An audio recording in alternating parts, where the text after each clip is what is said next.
Hi friends, welcome to my channel. ನೀವೇನಾದರೂ ನನ್ನ ಚಾನಲ್ನ ಫಸ್ಟ್ ಟೈಮ್ ನೋಡ್ತಾ ಇದ್ದರೆ ದಯವಿಟ್ಟು ಸಬ್ಸ್ಕ್ರೈಬ್ ಮಾಡ್ಕೊಂಡು ನೋಡಿ.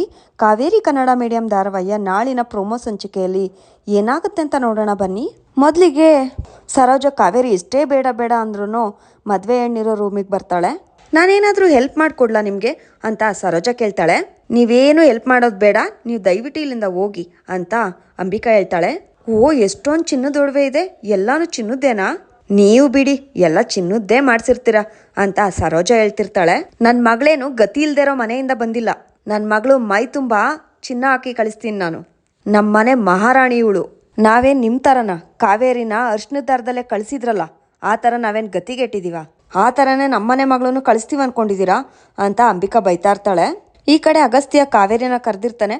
ಸರ್, ಏನಾಯ್ತು? ಯಾಕೆ ನನ್ನನ್ನು ಬರೆಯೋದಕ್ಕೆ ಕೇಳಿದ್ರಿ ಅಂತ ಕಾವೇರಿ ಕೇಳ್ತಾಳೆ.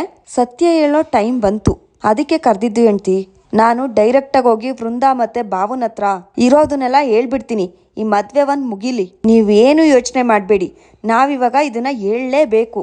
ಇನ್ನೂ ಸುಮ್ಮನೆ ಇದ್ರೆ ಆಗಲ್ಲ, ಟೈಮ್ ಬಂದಾಯ್ತು ಅಂತ ಅಗಸ್ತ್ಯ ಹೇಳ್ತಾನೆ. ಕಾವೇರಿ ತುಂಬಾನೇ ಟೆನ್ಷನ್ ಮಾಡ್ಕೊಂಡಿರ್ತಾಳೆ, ಏನಾಗುತ್ತೋ ಏನೋ ಅಂತ.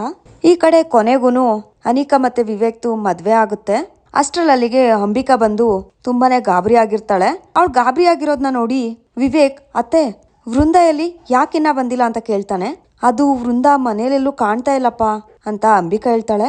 ಎಲ್ಲರೂ ಅದನ್ನ ಕೇಳಿ ತುಂಬಾನೇ ಶಾಕ್ ಆಗಿರ್ತಾರೆ. ಅಲ್ಲಿಗೆ ನಾಳಿನ ಪ್ರೋಮೋ ಸಂಚಿಕೆ ಮುಕ್ತಾಯವಾಗಿದೆ. ವಿಡಿಯೋ ಇಷ್ಟ ಆಗಿದ್ರೆ ಲೈಕ್ ಮಾಡಿ, ಶೇರ್ ಮಾಡಿ, ಕಮೆಂಟ್ ಮಾಡಿ. ಹಾಗೆ ನೀವೇನಾದರೂ ಫಸ್ಟ್ ಟೈಮ್ ನಮ್ಮ ಚಾನಲ್ನ ನೋಡ್ತಾ ಇದ್ರೆ ದಯವಿಟ್ಟು ಸಬ್ಸ್ಕ್ರೈಬ್ ಮಾಡ್ಕೊಂಡು ನೋಡಿ.